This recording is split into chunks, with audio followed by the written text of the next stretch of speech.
welcome to another episode of Cadence Fishing TV. And we're fishing today on the Tidal Trent with our local brand ambassador, Andy Dixon. So, what stretch are we fishing, Andy? Well, we're at the Laughterton stretch on Lincoln Waters. Fantastic bit of water, very varied. Looking forward to it. And we're going to fish different tactics. You're going to fish the feeder, hopefully target some bigger fish. And I'm going to fish the float and hopefully target the silverfish. Yes, yep, yeah, so, all good. I've had to move my box back. I feel a bit like King Canute. Well, we're on the top of the tide now, yeah? We are top of the tide, and time and tide waits for no man, so let's get cracking. Nice one, Andy. Let's get it going, yeah?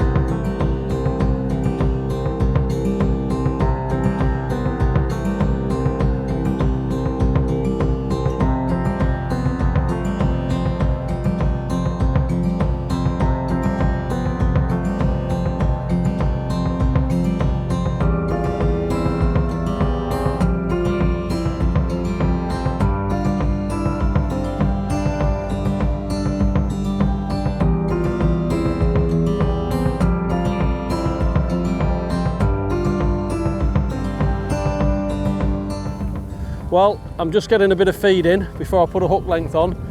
I'm just going to put about 10 or a dozen feederfuls in, packed with a bit of pellet and a little bit of corn, chopped worm, caster, just to get something out there while the tide's slowing up. It's a good opportunity to get it in at the time. And then we'll put a hook length on and we'll start.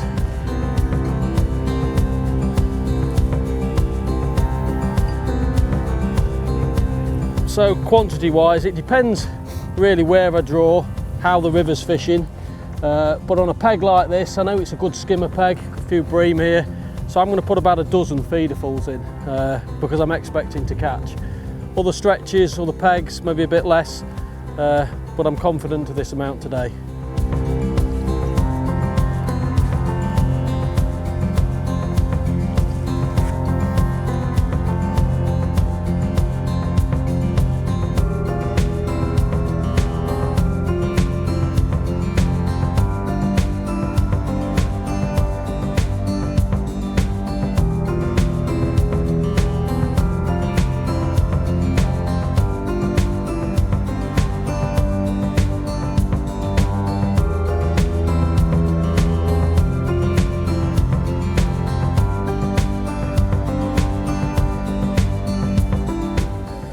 Well, I've got 7 wraps on my measuring sticks, they're 4 metres apart.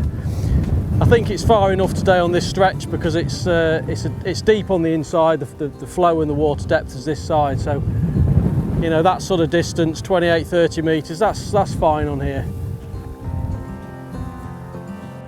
You'll notice just how high it's come up. We're at the top of the tide now. Maybe misjudge it a little bit, could have been on the step behind.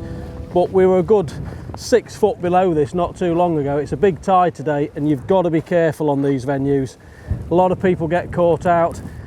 Don't keep any valuables in the top drawers of your tray. Just be prepared to move. Steps are pretty good, you can just keep stepping back, but you've got to be careful.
Well, I've been fishing for about 5 minutes and the tide's still flooding in, so the flow is actually flowing to the left, whereas the natural way to flow is to the right.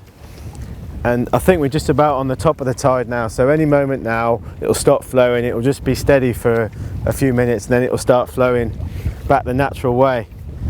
And I've decided to fish a float because, like most stretches of the Trent in the last few years, there's a lot of silverfish to be caught, some really good roach fishing.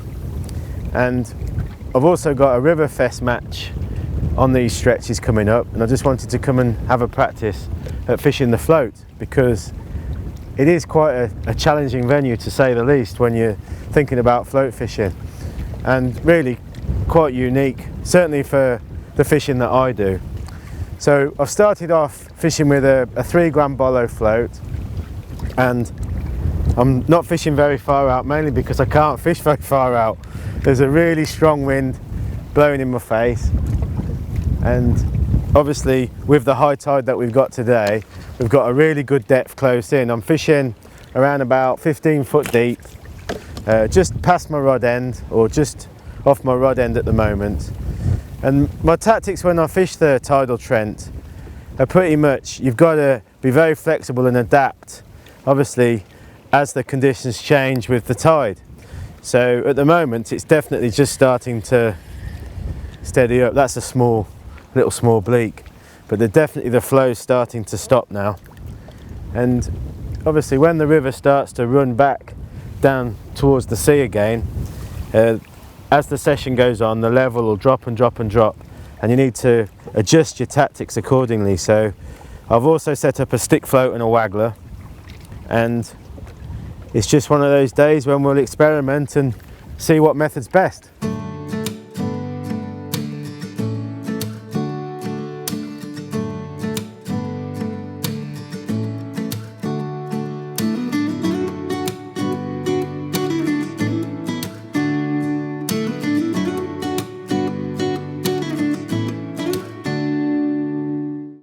Well, the river's completely stood still now, and I've had about 10 or 11 better stamped roach just fishing off my rod and that sort of stamp.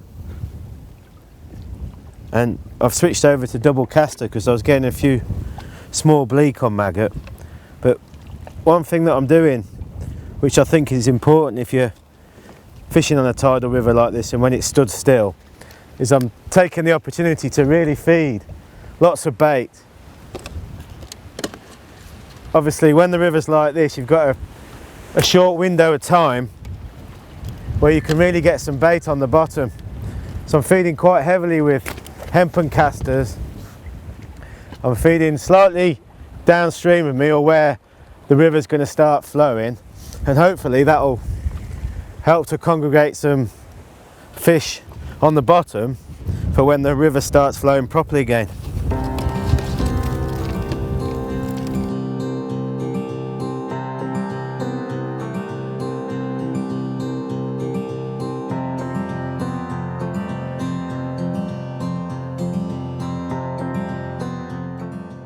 Okay, so we've had that first little skimmer. Tide's topped and turned now, so as we expected, it will start to get a few bites. Just had a nice liner, and we've just followed it with a nice skimmer, and I'm expecting that this to be the start of quite a few.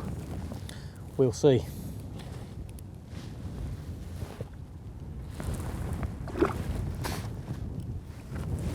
Okay, that one just came to a worm, a dendra, and 2 dead reds to tip it off. Very simple.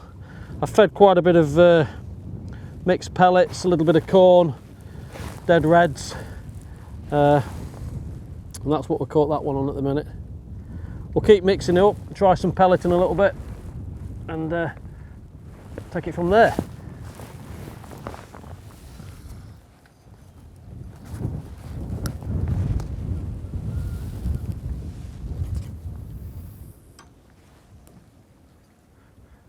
Just hitting the clip each time.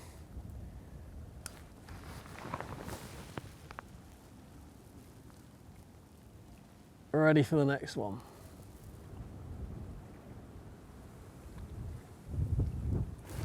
Fish on.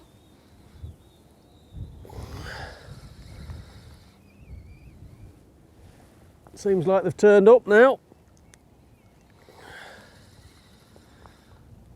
Straight back in for another. Oh, it's come off.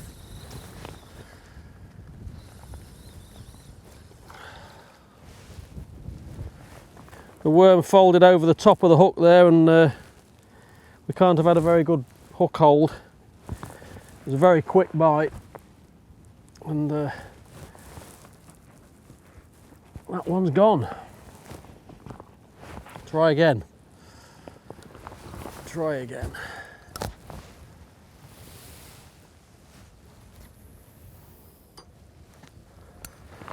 I'm hitting the clip and just letting it hit the bottom, rod up high, keeping as much line out of the water as possible so as we don't have to put too much lead on to keep a nice tight line. You'll notice the difference in the height on the water level about half an hour or so after the tide's turned, and we've already dropped a foot out, so I feel a bit happier now, a bit safer.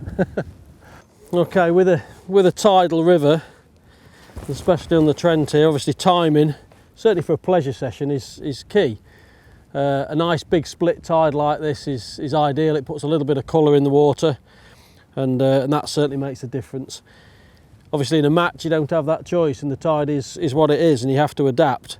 Generally on a run-off tide, it's running off all day, tends to be a better roach day and a better day for the barbel if you're on them. Split tide like this, perfect for the skimmers. You will catch roach on it backing up and running off, but it's always better when it's running off for the roach. But today for us, a nice split tide, a bit of colour. Hopefully I'll get a few skimmers, and but James will still catch well on the roach. Been fishing for about another 40 minutes. I'm starting to get some really nice fish. Don't know if that's a hybrid or a silver bream, but I've had about 30 fish now, and a lot of them are that sort of stamp. The river's dropped, you can probably see the river's dropped about a foot, maybe more, and the flow's starting to pick up. So I'm sticking with double caster. Haven't had to change my depth much yet. I'm still fishing around about, it's got to be 16 foot deep, and I'm just still fishing just past the rod end. Obviously as the river starts to drop, I'm going to probably need to shallow up and also fish a bit further out, but this wind is quite fierce in my face, so it's not easy to feed much further out anyway. But one thing that makes a nice change for the Trent is that it's quite a strong upstream wind. Oh, that's a little chup. That's the first one I've had of them. Such an exciting venue, because you really don't know what's going to happen with obviously the conditions changing. You often start to get different types of fish, and you just have to keep adapting. But it's definitely a great venue at the moment. The fish are feeding so positively. Feed wise, I'm feeding hemp, casters and tares, and I'm actually feeding quite a few tares. I've not tried one yet, but it'd be great if we can start to pick up some nice roach on the tare as the session progresses.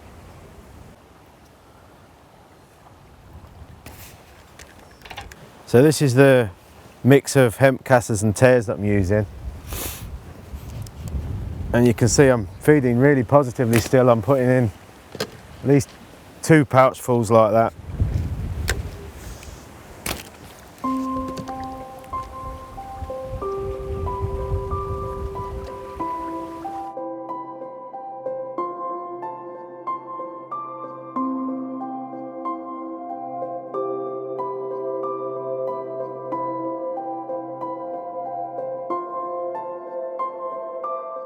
Right, we'll just quick bit on the ground bait that we're using today. Obviously a big powerful river like this, don't be shy, you know, you're going to get through some feed, but you want something that's fairly sticky and can hold some bait together. So my sort of mix would be something like you know, a big river, a darker mix which is the river and drain. I like to mix those two together.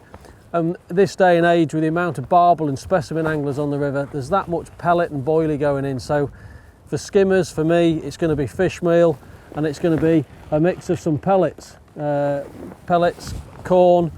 You know, that's what you need in this day and age. So for me, I like to use something fairly heavy and sticky.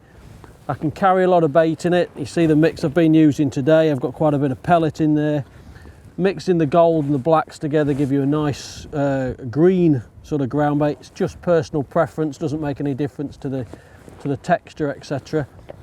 But I want something that can hold a lot of bait.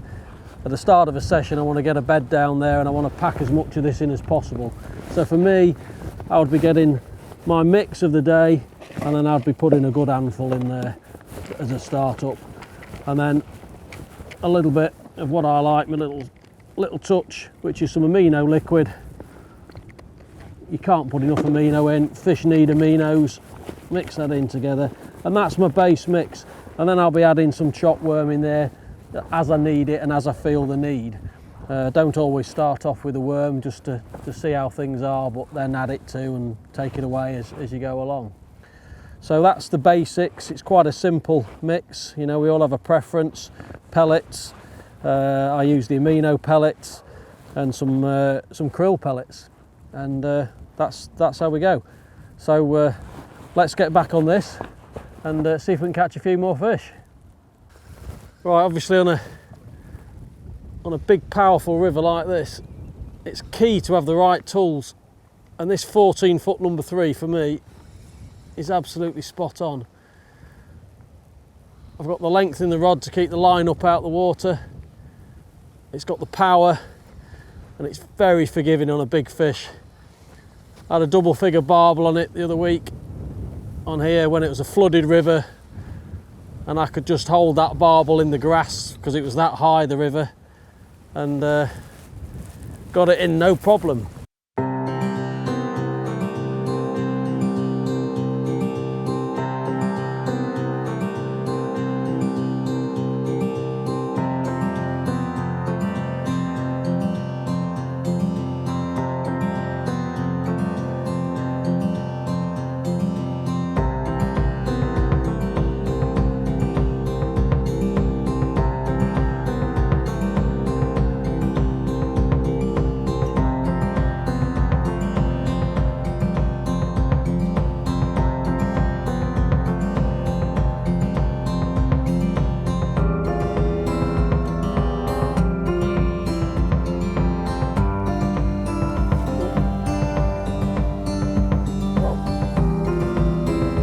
Combined with the 14-foot number 3 today, I'm using the CS7,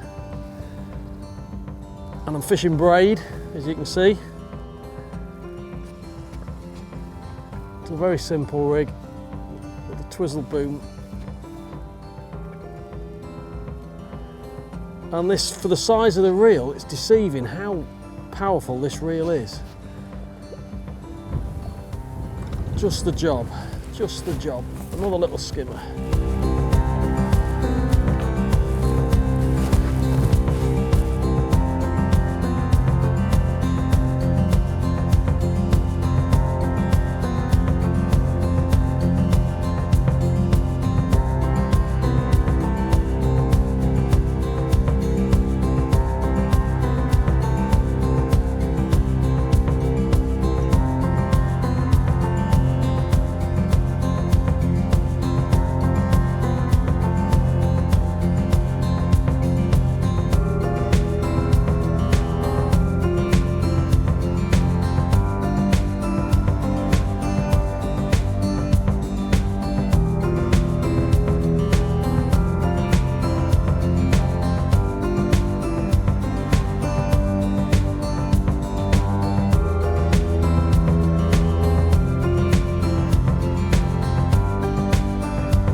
had some good weights on the Trent in the last few years. 120 pound is my best.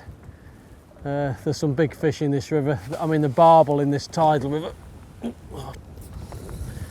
The barbel in the tidal now, they're going into big doubles, 16, 17 pound at Dunham. Bream up to 8 pound or so, quite common down there. You've got to have some gear on, you've got to be prepared for it, and you've got to feed for them as well. You know, some of the lads that get the results on here certainly put a lot of feed in. You know, it's not uncommon to put a kilo or so of worm in, some pellet. You've got to feed them. You've got to feed them.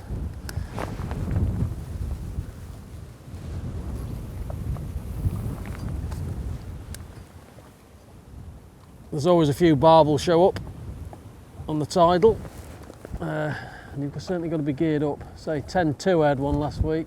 Okay, so rigs needed for a big powerful river like this. Well, today we've had a big split tide.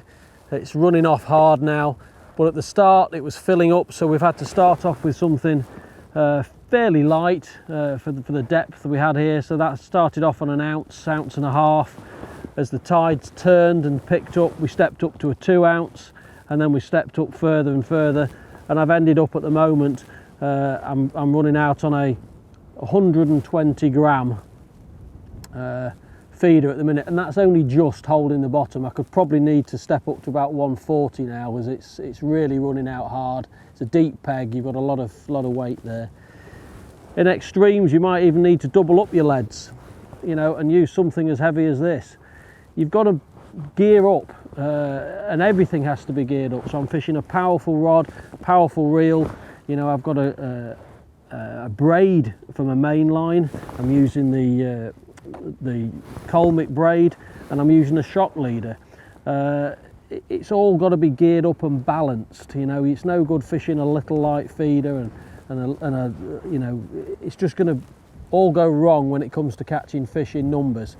So keep it simple, keep it balanced, and you won't go far wrong. I'm using today the Hayabusa hooks. I'm using an 0.15 hook length at the minute, which, you know, that's about right with the pace and that we've got now. I wouldn't hesitate to go up to a 0.20, 0.22. You know, if I think I'm on a few fish and there's maybe barbel about, you've got to get them in. You can't be shy on here. There's a lot of snags. The rig itself, quite simple really. I've got 2 stops on the line, and my feeder's free running, as you can see there. I can close that down if I want to, and make it almost like a bolt rig, and I can open it out. If I get a fish, or if I get my feeder snagged and a fish is still on, it can still pull through and that bead will move. So that gives me a bit of cushion, and then hopefully the fish will pull that feeder back out the snag and we're back away again. The end terminal here, so I move the last stopper there, the rubber, down to the knot to a twizzled boom. That just helps it stand off, and then to that I've got my 0.15 hook length to my Hayabusa hook, and that's it. It's very simple, nothing complicated on there. Okay, so that's the rig explained. Let's get back out and see if we can catch some more fish.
Well, the river's dropped another probably 2 foot, and I just had a period of not really catching, probably for about 15 minutes, and just had to change things around a bit.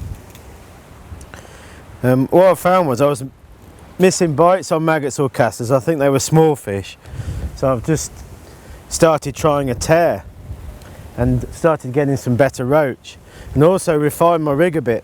To start with, I was using a double bulk with the bulk fairly close to the hook, but what I've done now is I've pushed my bulk up there and I've got pairs of number 8s below it, just to try and give it a bit better presentation. I know the fish are there, but perhaps you can tell as well, the wind's got a bit worse and it's blowing at me, so it's proving quite difficult to present the bait properly. The other thing I did was I replumbed the depth, just to ensure that I was fishing in the right depth. Obviously the depth's dropping all the time, and I'm fishing about 6 inches over depth, and I'm persevering with this 3 gram bolo float, which is actually a handmade float by John Small, who's a bit of a legend really fishing on the Trent. This float is working really well. I just put 2 number 8 back shots as well, just to try so that I can just lean into it a little bit and try and get some control. So it's not easy, but I know the fish are there, and when you get them, they're good fish. So I think I'm going to persevere with the tear. The other thing I'm doing now, as the river's dropped, the line that I was catching on originally has gone quite slow, so I'm just fishing about another, I don't know, 5 or 6 foot out into the flow. So I'm just sort of following the flow out as the river drops. And the other thing to mention, I'm using a long rod. This is an 18-foot rod that I'm using, and it really helps when you're fishing in conditions like this, when you're trotting a float where you've got really adverse conditions with the wind and a decent depth, and it just makes the job so much easier. That's another nice roach on a tear, so this really is developing into an interesting session.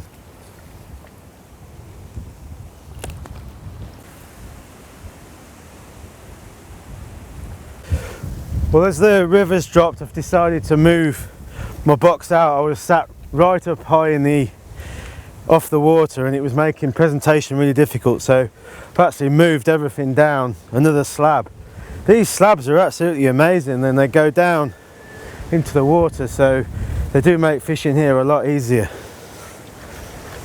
Well, this is a 18-foot number 2 version. We've developed 2 new 18-footers, a 1 and a 2. And they're due to be in at the end of October. It took us a while to get the right action and balance, but I think they're going to be absolutely fantastic additions to the CR10 range.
Well, Chappie's called time on us because the weather's really closing in, Andy, isn't it? Yeah, it's rough to say the least. Yeah, it's been, I mean, it was windy to start with, it's just got windier and windier, and obviously it's quite exposed here. Yeah. For me, it's been quite difficult towards the end because the wind's coming straight at me. Yeah. And obviously presenting the float, even with a long rod's been difficult. Yeah. But I suppose I've ended up with 12, 13, 14 pound of fish. Yeah. Nice quality fish. Yeah. So I'm really pleased with that. And what about you? Yes, similar. I mean, the wind's been hampering us, the tip's been battered all the time, so it's not made it easy. But finished up with about 18, 20 pound of skimmers, a few little hybrids and that. So all in all, a good day considering the weather and a massive tide. You know, it's been a huge tide. It's dropped. What do you think it's dropped? Wow, it's got to have dropped 6 foot, hasn't it? Six foot. So it's a challenging venue, but I love it. It's so Yeah, exciting, yeah. and I'm really looking forward to the Riverfest match. So that's given me a good insight today. You know, the two different approaches. yeah, and you can get big weights of roach on the float, just as you can big weights of bream and skimmers on the feeder. You really don't know which is going to be the way to go on these matches. It could be an out-and-out roach job if it's a run-off tide, split tide. The skimmers might have it. We'll see. All right, mate. Well, thanks again. Good. And thanks for watching.